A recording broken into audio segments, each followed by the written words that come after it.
Hello everyone and welcome back to another episode of Gero. My name is Hans I'm Edward. and we are your hosts for now and forevermore. Or until one of us gets just pushed slightly to the side for a famous actor to replace us when Gero finally gets adapted. When we get adapted into... Actually, that's an interesting... how would you adapt this podcast? I don't really think you could. Not a sitcom, but a serial. Rather, we've already adapted Geralt.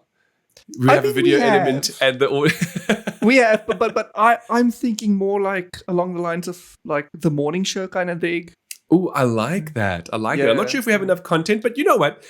Really, rather than critiquing Gettle itself, welcome everyone to Gettle 84. Today is, as I'm sure you may have gleamed a little bit from Edward's segue there, we're going to be speaking about adaptations, and specifically adaptations of movies, books, games, and entertainment media versus genetic ones.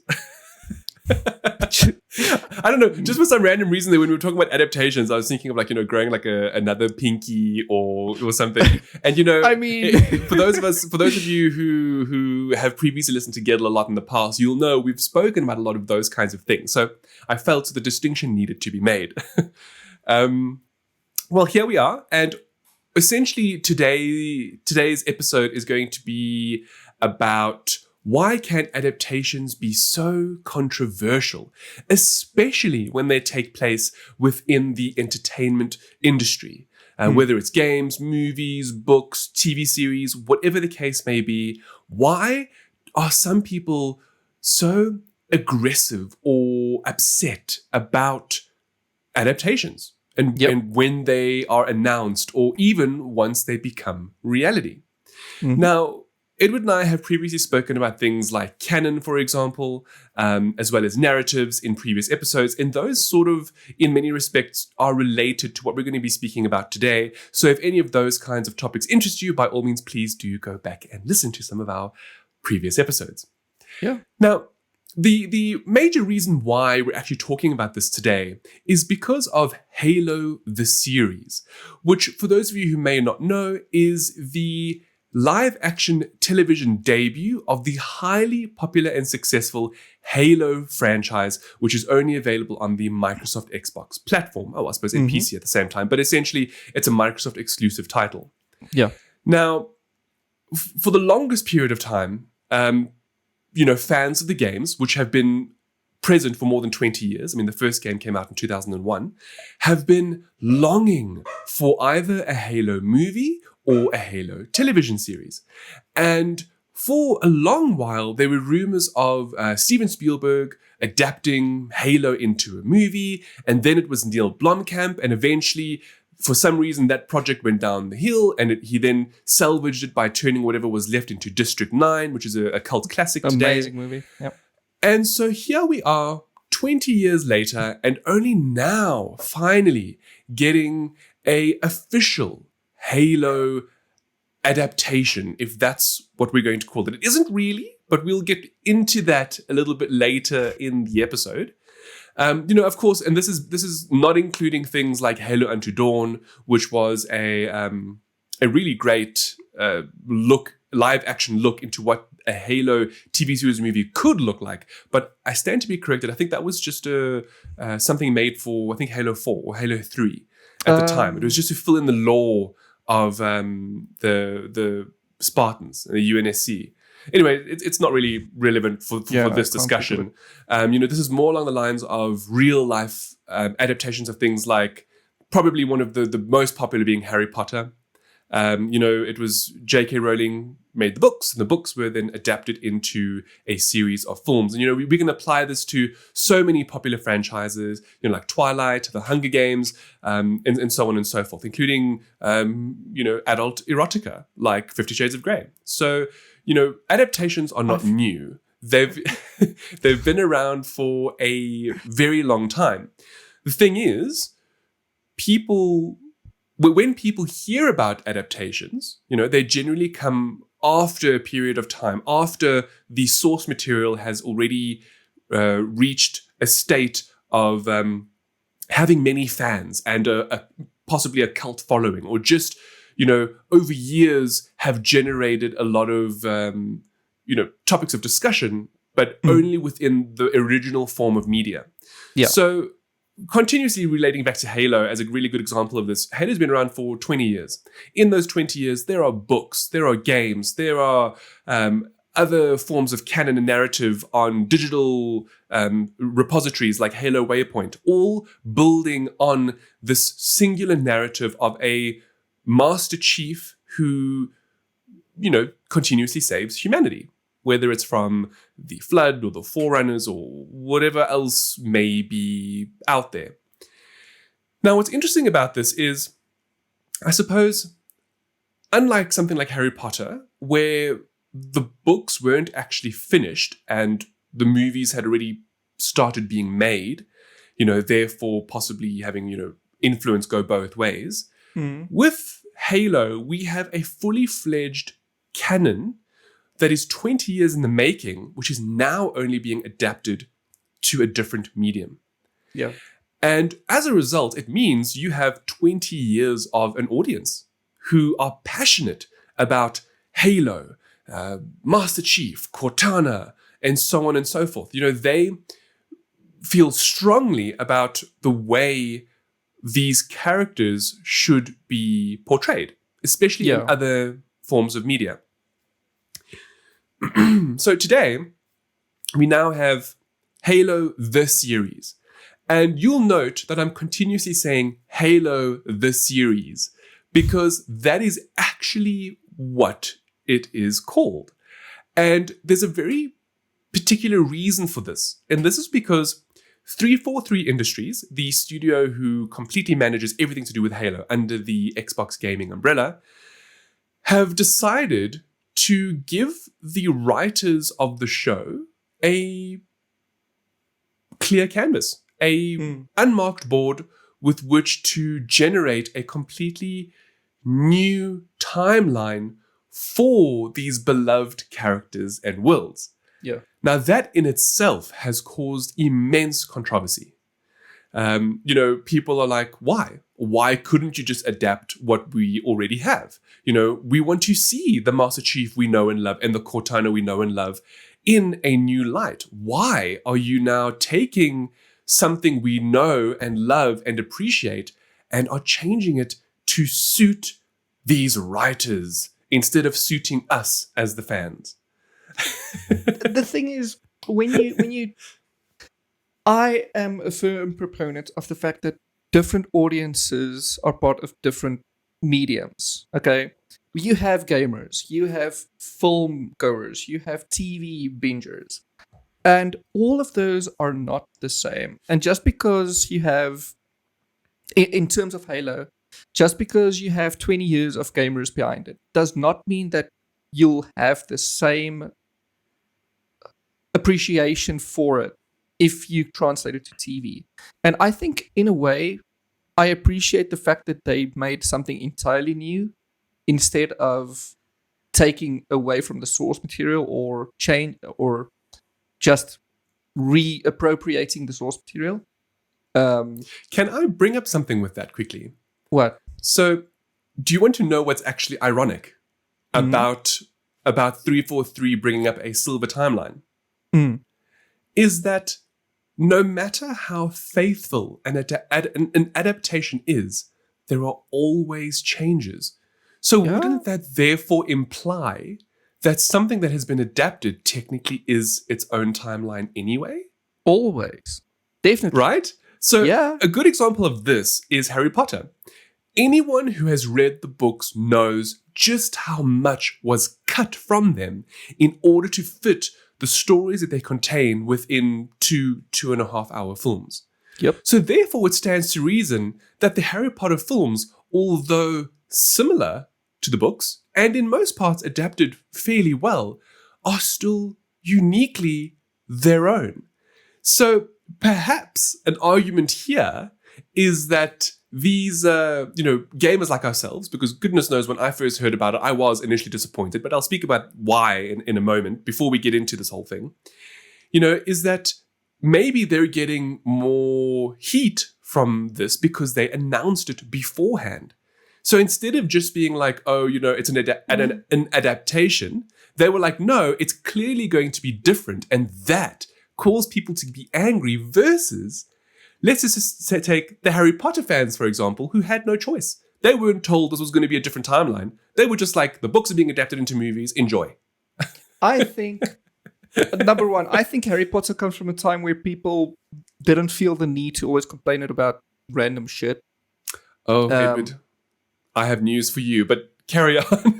Yeah, but also one argument, going on top of what you just said, one argument I always see online, especially when it comes to adaptations, is how accurately they managed to handle Lord of the Rings. Now, while that is true, one thing should be taken into account. As huge and massive as the Lord of the Rings trilogy is, the 3 books in question, well, it's actually 4 books, but the books in question, it has very little substance in terms of. Now I know this because I read this. Oh, you're going to be flaming. You're going to be you're going to get cancelled. I know, but hear me out. Tolkien had a way of not being concise. Okay, that's the best way I can put it. He described one scene over 4 to 5 pages, maybe more. In terms of the Isengard invasion with the treants, that was literally half the book, okay? And the second book was only this big compared to the other 2. Very little story substance. So that gave... Peter Jackson. There we go. Thank you. That gave Jackson a lot of space and a big window to work with. That's also why The Hobbit is as bad as it is, because The Hobbit is even less substance and they had to stretch that out into more movies. I can't comment because I haven't read the books. What do you mean when you say not enough substance? Because I've been led to believe that these books are like the pinnacles of fantasy, sci-fi storytelling. Oh, they are. In terms of high fantasy, The Lord of the Rings is one of the best. Or do you perhaps mean just in certain segments? So not everything. No. No, everything. When I say substance, I mean what you can translate into a movie scene. Because I see. If you take a book, okay, not much of that book can translate into a movie. If you do that, you'll either get a very short movie or a very long movie. Okay. If Jackson did everything as it is in the book exactly, the movie would technically be a very short one, not a long one. And that's a common misconception. People think very interesting to me. So do you mean it's...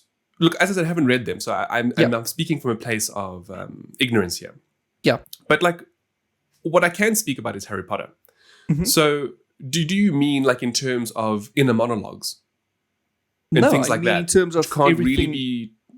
No. I mean in terms of everything in the book. In order to show it to the audience, you have to translate it into a scene. So this is yes. So this is quite a fascinating argument. So what I like about this is I think you are on point as to the main rationale behind why people are upset about adaptations, right? That's the point you're trying to make here. Is how there actually wasn't there was enough to work with, but if you had to do a direct adaptation without any fanciful additional monologues or scenery, etc., it would actually be a lot shorter. That's what you're saying?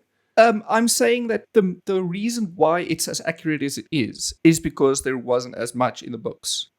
So they could stretch one book into one movie, an entire 2.5 hours, maybe even 3 with the director's edition, because they didn't have anything to cut. There just wasn't anything to cut. So that would be more difficult than converting 20 years of core narrative. Yeah. And that's pretty much where I'm getting at. Actually, look, it's. I agree and I disagree with you. So I agree from the point of, because there's so much that's already been divulged about Halo Universe, that it would actually be in some respects, too difficult to do a direct adaptation.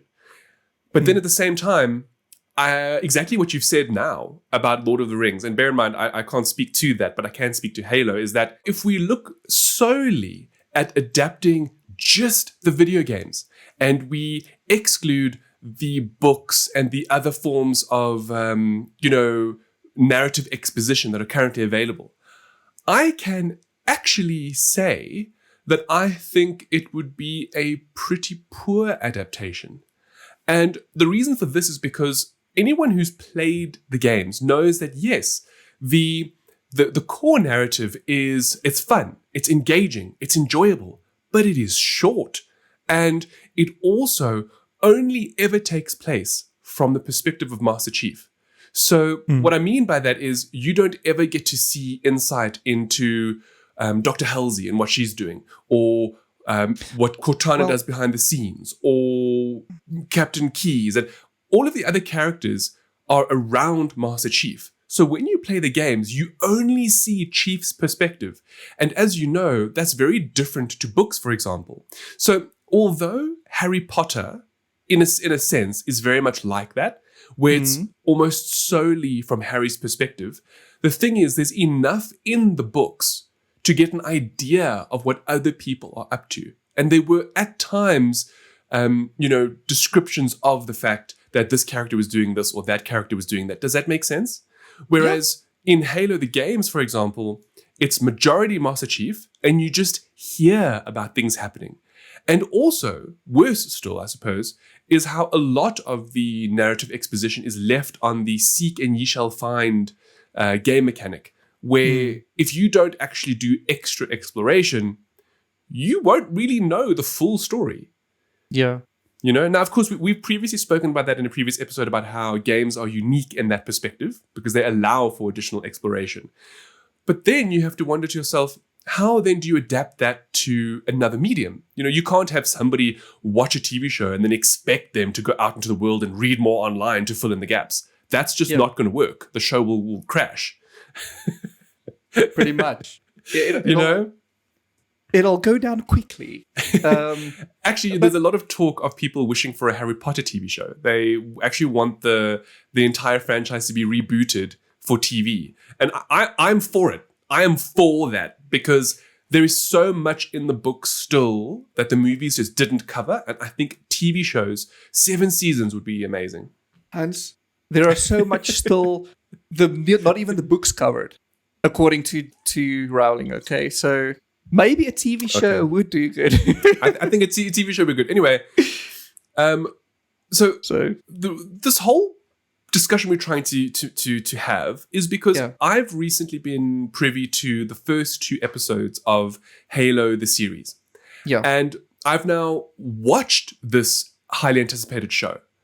And I want to be the first, well, not the first, but I want to say to our listeners and watchers how the best thing they could have done for the characters and the show and the world is to have split the timeline.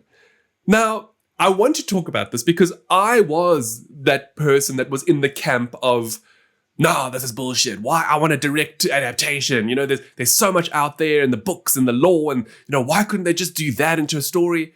And having now watched the show, at least the first 2 episodes, I can confidently say that I think it's great that they're not sticking to what the games have thus far, the games, the books, all the current, core narratives and canon. Yeah.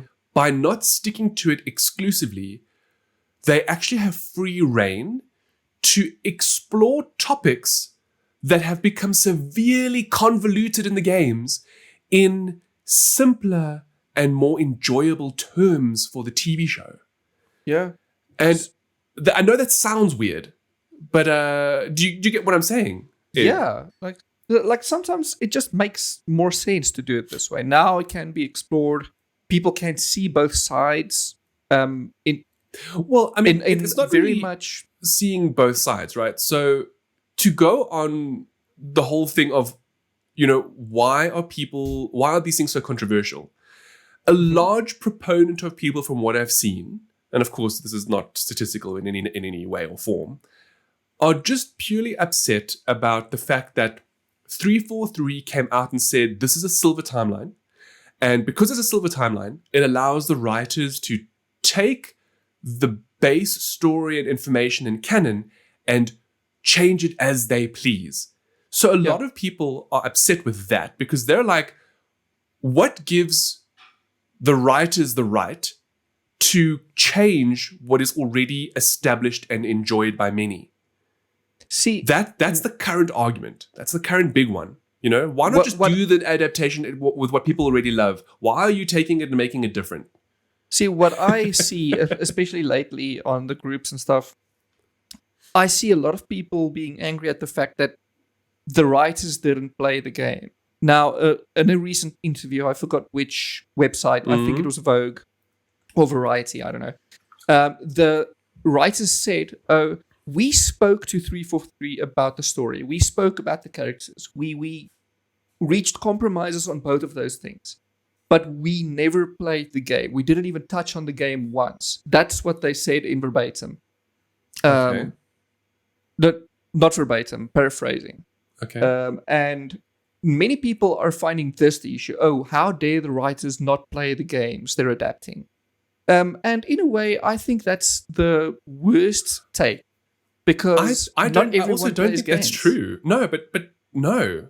Look, I've watched the show. It is clear this is Halo. Yeah, I mean, they obviously did their research. Not even that, Ed. Okay, so I'm going to just say a couple of things. Okay, having seen it, you see Master Chief's visor on the inside. I'm talking about first-person view. Yeah. Which is not anything I did not expect that from the show at all. Yeah. And that FPS view is almost identical to what is present in the games.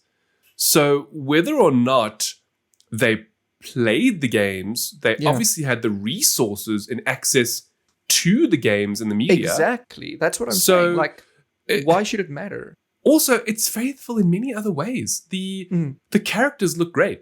The weapons are identical to the games. Actually, everything that is in the games that you'll immediately notice is identical. And they sound the same. They perform the same. Even Master Chief's shield, when it gets depleted and comes back up and charges, you hear it all. You see it. So that's cool. Look. I appreciate your argument as well, right? Not everybody plays games. And I think that's the whole point. So earlier, you made mention of how, if you play the games, blah, blah, blah. But there is always overlap, right? So generally speaking, if you're somebody who plays games, you'll probably watch movies. And if you watch movies, you'll probably read books. But they're not mutually exclusive. Just because you do one doesn't mean you naturally do the other. Ultimately, what we're trying to say, or specifically with regards to, Halo being adapted into a different medium, is that this new medium allows for different stories to be told from different perspectives. Yeah. And, where the games touch upon things in ways where you need to have additional exploration and where a majority of people will actually miss out on it, the TV series allows an all-new audience to better understand who Master Chief is, other than just being Xbox's mascot, right? Yeah. I mean, what's interesting about it, and I really find this incredible, is that over the last 20 years, the proliferation of Master Chief in the geek zeitgeist has just been phenomenal. I mean, to the point where my mom knows who Master Chief is, much like how she knows who Mario is. She can't tell you what games they're from, other than the fact that they're mascots for Nintendo and Microsoft. And from that perspective, I think it's that, having this new medium with which to expose Master Chief's story, even if that story is ever so slightly different to the games, is a wonderful opportunity. In fact, and now this is where the argument will take ever so slight change, right? So we have been talking about how people get angry about the fact that it's not direct translations. Now, although we haven't quite, fully fleshed that out yet, the other end of the coin is how specifically in this sense, because if we look at adaptations of video games, they're few and far between. 90% of them are movies, and really poor movies at that. There are almost no TV series, and I mean live action television series, not animations. I'm talking about live action specifically.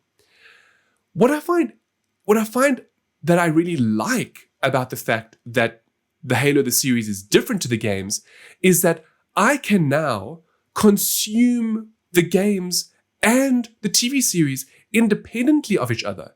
Because although related, they each have seeming differences, which in their own rights are just as fascinating. Now, one of the ones I just want to quickly talk about is how in the games, Master Chief is a highly revered character. Okay, he's a Spartan, which is a genetically engineered soldier, a part of the UNSC, and he is humanity's greatest weapon against everything, really. Okay, but as a result, and this is something that the games never really explore, but the TV show does a really great job of, is that Master Chief is technically a pawn. He's just a pawn in the greater machine that is the UNSC army. Yeah. Now, in the games, when you take hold of Master Chief for the very first time, it's quite clear that he is already revered. He is already at a pinnacle of his career whereby, he's feared by enemies, revered by those he supports, and, has some sense of autonomy. And by that, I mean, from the very first game, he has Cortana as an AI, which is included in his suit because the world has AIs everywhere. And as such, he liaises with Cortana, who is sort of like the UNSC brain, right? And then he goes through his missions, making his own choices and his own decisions that are in the best interest of the UNSC. But he does so seemingly with his own choice and his own mind. Now, the TV series, on the other hand, shows us what I would imagine is a younger Master Chief, all right, who is nothing but a pawn. And it's a very interesting change because realistically, that is who Master Chief is. He is a chemically castrated, genetically enhanced soldier. That's it. That's what he is. He is a weapon. He is no more, no less. But the games have given him personality. They've given him freedom of choice and a mind that can break free from the constraints of his conditioning. Whereas the TV series gives us a soldier who has not broken free just yet. He isn't quite the hero the games immediately make him out to be from the first title. And to me, that is a far more interesting premise to get behind while watching the TV series than it even was in the video games. I get that. Because now you can watch this character go from nothing but a drone to seizing his lost humanity, and how that then changes him from being a pawn to now possibly being a wall weapon, which is how the UNSC eventually regard him. Because if he doesn't obey orders, then he's a liability. Yep. And that is such an interesting look at the character, because that premise only really came about in Halo 4. If anybody who's played the games will recall. I mean, now we're talking about almost a full decade into the Halo series that had got to a point where we could see how the UNSC were regarding Master Chief as a villain more than a hero. Whereas the TV show is immediately setting that up. They're immediately saying, actually, he is nothing but a weapon and he doesn't have his humanity anymore. But we're going to now watch him gain his humanity, and the fallout from that, from a political perspective, comes to the forefront in the TV show. I know I'm rambling now, I'm sorry, but it's just very interesting because these are aspects that were never explored in the games, and I feel if they had to do a direct adaptation that was faithful to just the games, they still wouldn't do it, and I feel it would then be a wasted opportunity. Yeah, the thing is, games, regardless of the story of Master Chief, games is much more personal than any other media. Because in a game, you play the one character, you follow the one character, you know their monologues, you know their strife. Whereas a movie or a TV series, they need to focus on the bigger picture, on the whole. And I think these changes in particular that you just mentioned in making Master Chief this almost younger aspect of what he is. Yeah. It allows the writers this freedom of telling stories surrounding Master Chief while also telling his story instead of telling just his story, if that makes sense. That is a very astute observation. And if you look at any adaptation, any book, game, whatever adaptation to a medium such as television or movies, exactly what you've said now has to happen, right? So when we watch Harry Potter, for example, very little is written from, let's say, Malfoy's perspective. Yet the books do a great job of showcasing, at points, Malfoy and his family, which you only hear about in the books. Yeah. Yeah? So Halo in this regard is actually 100%, you're 100% right in this sense. And, you know, although fans of the games could argue, but you know, they're just adapting the books a bit more. Yeah, sure. But let's talk about what a faithful adaptation means. Faithful adaptation means you take just the game. Okay? Because people who play the games aren't necessarily reading the books. So if you take that out of the equation, what do you really have? And what you have, admittedly, and as a fan, is a bit of a hollow story. Because it only focuses on Master Chief's experience alone. It doesn't talk about what happened to Cortana behind the scenes. Where is Miranda Keyes? You know, all of the people you come into contact with, you don't know anything about them.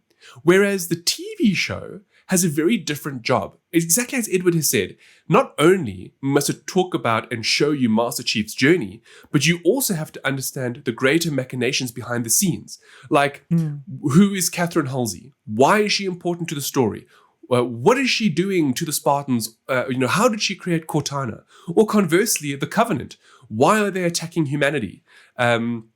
Who is this new character that they've introduced in the television series who has nothing to do with the video games? And why is she so intriguing? You know? Yeah.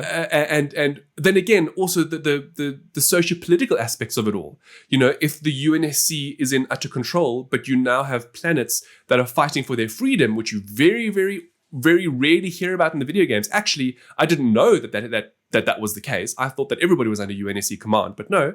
Turns out it's very much channeling the politics of the Expanse, where you have factions who are against the UNSC. Now, all of this is being explored in the television series and never gets touched upon in the games. And in my opinion, that makes the show wonderfully different, but in the best way possible, because it doesn't follow the current canon and narrative. Yeah. So that's my argument for why I'm happy that there is a silver timeline, you know? Yeah. That, yes, sure, there are differences, like that character that I spoke about, who happens to be a human in leagues with the Covenant, which is unheard of in the Halo games. You don't ever hear of humans joining the Covenant forces, because for as long as anybody understands, the Covenant are against humanity, and they're against humanity because they feel that humans are an abomination to their beliefs. And I won't say more than that, because that could potentially spoil the TV series for those of you who are going to watch. It is clear that although very different to the games, there is a very thin thread that links them together. So people who've played the games and know the story have an idea of what is coming, despite the unique little differences here and there that really make the show quite intriguing. Especially, and I was not expecting this, but especially from a socio-political perspective. I'm all for that intrigue, that the politics behind the scenes, and you know, this commander is like, it's like, no, we need to do away with John now, you know, and it's a fascinating look behind the scenes of things you just never saw in the games. That's all. Yeah, just gives you the bigger picture. Yeah, essentially. Yeah. So you. Going back to why can adaptations be so controversial? I think the reason why is it's probably down to just fandom. You know, when people like things, they become very passionate about them. And people who are passionate about things feel that they know what's best for those things, right? You know, because look at Star Wars. Star Wars is probably one of the best examples of a toxic fandom. I mean, they cared so much about these films that they, you know, sent death threats to that actor who was young Anakin Skywalker because they thought that he was bad at the job. And I mean, now we're talking about like this little 8-year-old kid who was literally being destroyed before he even had a chance to grow a pube. You know, I mean, it's just, you know, it's you know, I'm not. maybe toxic fandom should be a topic for a discussion. It should be, because I am of the belief that the Star Wars fandom is the most toxic. Look, and you know what's interesting about that, right? Is I thoroughly enjoy Star Wars. Okay. Yeah. And I thought the last 3 films were great. I don't know why people look. Don't get me wrong. Like, if you have to go into the nitty gritty, you know, things like being able to heal wounds with your force powers. Okay, fine. You know, maybe you being able to fly in space. The reach is the dagger that perfectly lines up with the crashed spaceship. That's the reach. Okay. look. I mean, at face value, so you know, now Star Wars in itself is actually a very interesting one to look at because it isn't an adaptation of anything. It's an original work. And yet, a lot of the hate comes from more original work and not adaptations of the original work. That's exactly like the interesting thing is the current things we are seeing now from Disney Plus, that's adaptation. Yes. Those are all based on canon and legacy. Well, I mean, they're not adaptations as much as they are additions to the universe, right? Like an adaptation would be redoing the Luke Skywalker saga from the movies in a TV show. It would be taking the extended universe comic books and novels, like the Kenobi one coming out now. There is a book called Kenobi. I am all for the Obi-Wan Kenobi show, okay? Especially now that I know that Hayden Christensen is back in as Darth Vader. I am very keen to see what's going to happen. You have no idea. In my life, I've only felt this a few times, okay? Literal warmth swelling up inside. Are you talking about the trailer? When I saw the Kenobi trailer. Listen. I'm getting goosey speaking about it now. Me too. If I could show you the fridge, I would. Yeah. Just that audio, Hans Zimmer mixing those things together so beautifully and perfectly. And you know why it works? It only works because of the previous 9 movies. Yeah, of course. Because if they didn't exist and they didn't have that score to play with and they didn't have those pivotal scenes of like Darth Maul, for example, and his theme, it wouldn't have worked in this trailer. Duel of the Fates is still the most. Absolutely. Anyway, it claps the hardest. Bit of a tangent. Yeah. You know, so I don't know if we've even answered like why can adaptations be so controversial. I do think that because the answer to that is just how much people care, and because people care, they feel that they know what's best for the things that they care about. But you know, that's not necessarily the case. I mean, I know I'm speaking purely from my own example. All right. Mm-hmm. So I'm a big fan of the Halo games, the Halo series. I have bought almost all of the special edition consoles, controllers. You know, Master Chief is just a great character, and Cortana, and so on and so forth. Now, admittedly, I haven't read the books because I don't even have time to play the games. Now I've got to read the books as well for extra exposition. Now, I've wanted to. And although I'm one of those people who does do the extra running around in the games to, find the additional lore and things like that, I have found great interest in the TV show because TV is a medium that myself and my family often enjoy together versus something solitary like playing a single-player narrative game or reading a book. And those are not necessarily things you can share with those around you. TV, on the other hand, at least in my household, is a group activity. We all sit together, we all watch, and then we often talk about what we've just watched and discuss it, and you know, it causes debate and so on and so forth. So perhaps where I'm going with this is, although it might be somewhat different to the video games, the way that they're adapting it for the TV audience is pretty damn great in my opinion. It's not perfect. There are a couple of cliches here and there, like I don't see the need for Master Chief to have a sidekick, but apparently that works for TV shows, so he will be getting one. At least that's how it seems so far, you know, judging from the first 2 episodes. There's obviously the comic relief here, and you know there are certain things that are very cliched, but the overall feeling of the show and the science fiction that they're trying to tell. You know, as I said before, there's a very nice thread that links to the games, but it's not like the games. And in my opinion, the show is more powerful because of that. The especially things like the political intrigue that has been introduced to the universe is thoroughly engaging, at least from my perspective. In addition to that, I like to see the growth in Master Chief. You know, he isn't just this highly revered Spartan that you take control of and you're superpowered. No, he is someone whose past is now going to be revealed in further detail, because you know very little about him from the video games, okay? Whose past is going to be revealed in greater detail about how, and I know this because of consuming additional media outside of the games, you know, how he was actually kidnapped as a child, and there was a clone created of him which dies, you know, so the parents mourn his death, but then he's then taken by the UNSC and is genetically modified and changed and chemically castrated. I think all of that is going to start coming through in the TV series. And I'm really so interested to watch this, to see how John, as I sometimes refer to him versus Master Chief from the games, because they're such different characters, albeit they're the same, how he now regains his humanity, which he already has in the games. Right? That's, I think, the best way for me to say it is that this is going to open up the universe and the games to so many more people. And the best part, and I'm a fan of this, I know some people might not be, but I like the fact that they do tell similar yet different stories. So this way I can consume both forms of media without getting, you know, bored per se. Yeah. It's not that the Harry Potter movies are boring, but then again, at the same time, they were different to the books. You know, if you'd read the books, you actually filled in a lot of what was missing in the movies. Yes. You know, similarly, I feel the TV show might add to the games, even if it's not the same timeline. You know, the fact that they're in the same universe means that they're somewhat linked. Yeah. I get that.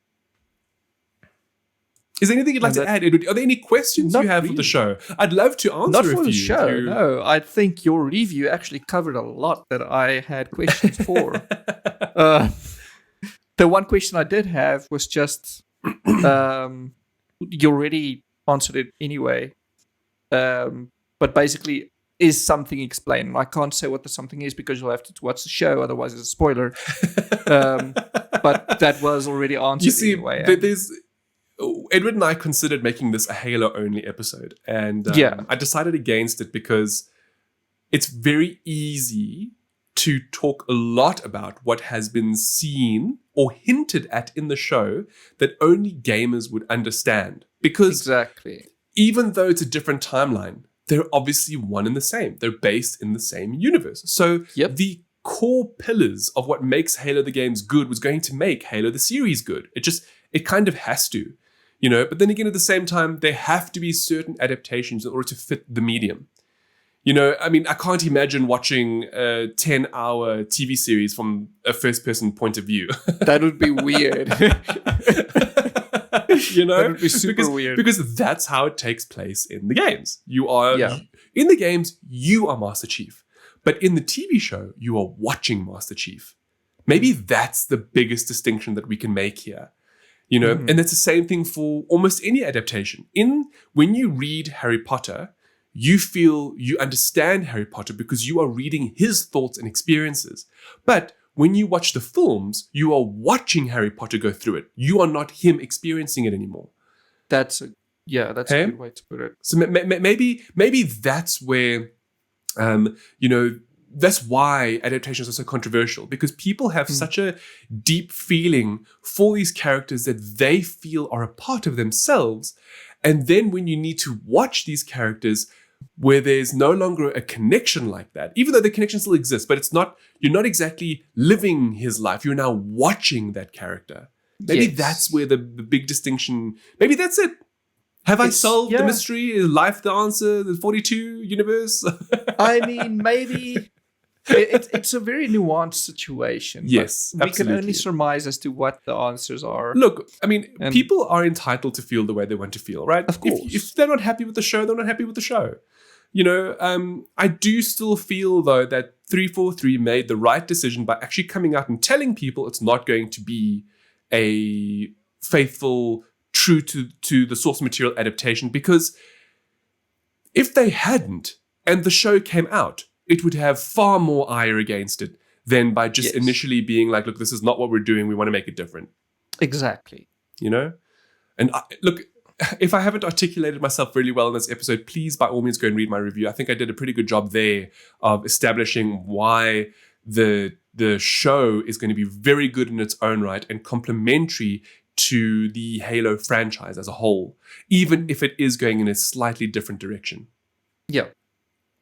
Yeah. Yeah, that's it. Well, what do you guys think? Those of More- you who watch and listen, you know, do you agree with our opinions? Are our opinions controversial? You know? Yeah. You Just know? tell us we're wrong. As always, we'd love to hear from you. Just let us know, whether it's on social media or directly below the YouTube video. Just get in touch. So yeah, Please.